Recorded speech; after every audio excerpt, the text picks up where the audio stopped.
Assalamualaikum warahmatullahi wabarakatuh. Semoga Allah senantiasa memberikan keberkahan kepada kita semua. Amin ya rabbal alamin. Buat sayembara untuk murid-muridnya, Abu Nawas rela menyamar jadi pengemis. Di tengah kesibukannya, Abu Nawas selalu menyempatkan diri mengajar anak-anak dengan ilmu keagamaannya yang sangat luas. Setiap sore, sehabis sholat asar, dengan sangat antusias, anak-anak berangkat menuju rumah Abu Nawas. Mereka sangat semangat untuk belajar ilmu agama. Dari sekian banyak murid yang diasuh, ada salah satu yang bernama Ahmad. Dia murid pendiam tapi pintar. Bahkan, Ahmad mendapat perhatian khusus dari Abu Nawas. Hal ini membuat murid-murid yang lain merasa cemburu kepada Ahmad, terutama mereka yang sudah senior. Kemudian, beberapa murid memberanikan diri menghadap Abu Nawas. "Tuan Guru, boleh hamba bertanya?" "Tentu saja boleh. Apa yang ingin kalian tanyakan?" tanya Abu Nawas. "Kenapa Tuan ada perhatian lebih kepada Ahmad?" ucap mereka. Abu Nawas sontak kaget mendengarnya. Ternyata sikapnya terhadap Ahmad selama ini menjadi sorotan murid-murid yang lain. "Kalian kenapa bertanya seperti itu?" tanya balik Abu Nawas. Dia dan murid baru. "Tuan Guru, sedangkan kami sudah lama jadi murid Tuan Guru," ujar mereka. Abu Nawas menangkap ada kecemburuan dalam diri mereka.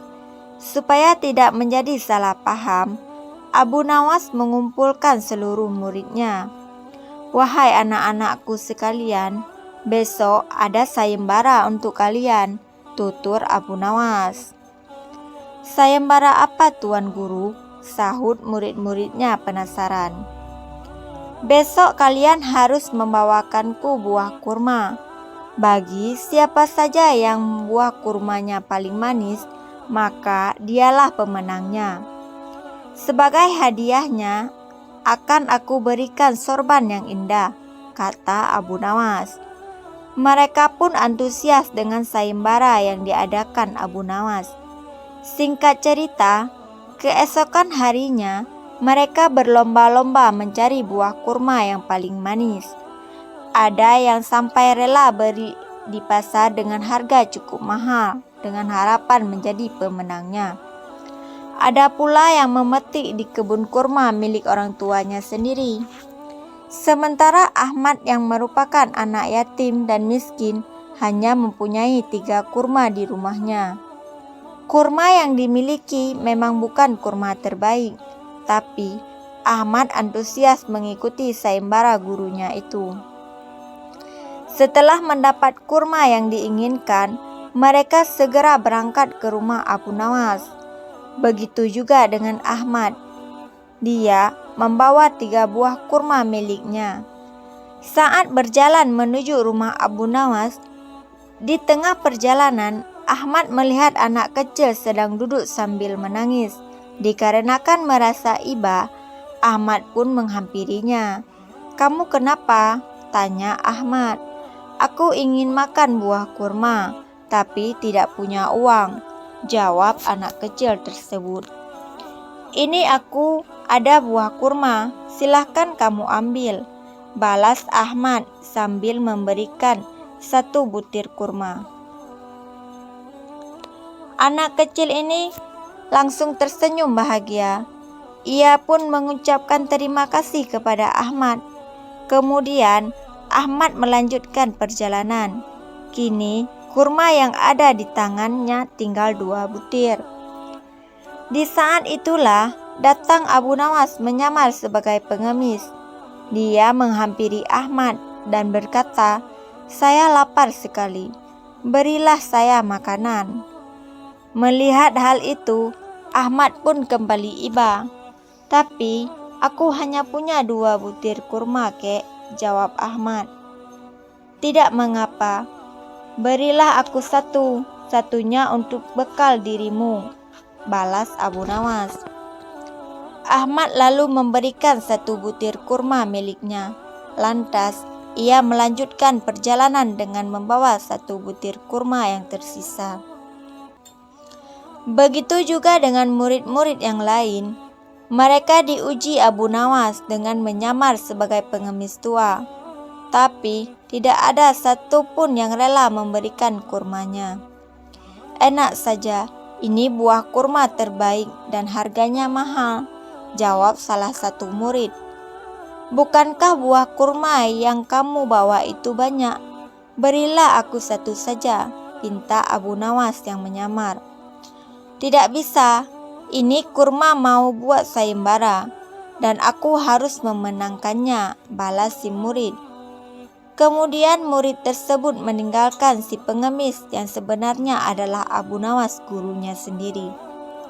Setelah sampai di rumah Abu Nawas, masing-masing murid membanggakan kurma yang dibawa. Aku pasti pemenangnya, karena kurma yang aku bawa rasanya manis sekali, ujar salah satu murid. Belum tentu, pastilah aku yang menang, sebab kurma yang aku bawa bukan hanya manis, tapi jumlahnya lebih banyak dari yang kamu bawa, timpal murid lainnya. Tidak beberapa lama, datanglah Ahmad dengan membawa sebutir kurma. Melihat buah kurma yang dibawa Ahmad, teman-temannya menertawakan. Kurma jelek begitu dibawa kemari.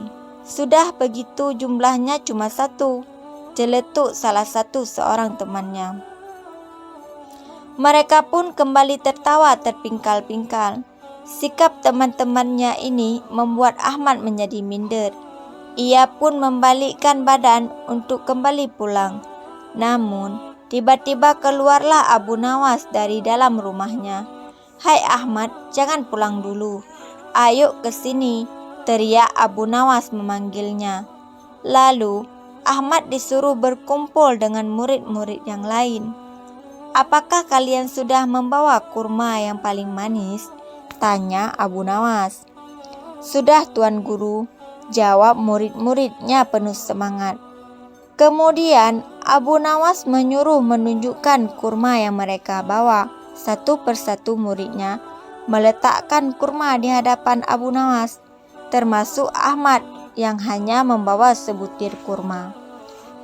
Setelah semuanya terkumpul, Abu Nawas pun berkata kepada murid-muridnya, "Sepertinya aku sudah menemukan pemenangnya." "Siapa pemenangnya, Tuan Guru?" tanya mereka dengan hati berdebar.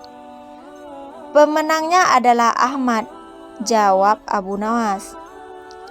Keputusan Abu Nawas ini tentu saja menuai protes dari murid-muridnya. "Tuan Guru tidak adil. Masa kurma jelek begitu bisa menang?" ucap mereka tidak terima. Dengan wajah tersenyum, Abu Nawas pun menjelaskan, "Tahukah kalian, saat kalian membawa kurma kemarin, saya uji kalian dengan menyamar sebagai pengemis. Tapi tidak ada satupun yang mau memberikannya, kecuali Ahmad. Memang kurma yang dibawa Ahmad kalah bagus dengan kurma yang kalian bawa. Kurma kalian lebih manis, tapi ingat, buah yang paling manis adalah buah yang diberikan kepada orang yang kelaparan. Sejatinya, buah yang paling manis adalah kebajikan. Oleh sebab itulah, meskipun kurma yang dibawa Ahmad adalah buah biasa, karena kebajikannya, inilah membuat buah kurma yang dibawa Ahmad menjadi paling manis di antara buah kalian," terang Abu Nawas. Setelah mendengar penuturan Abu Nawas, murid-muridnya ini pun menyadari kekeliruannya.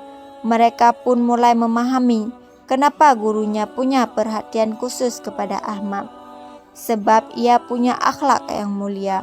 Wallahu a'lam bishawab.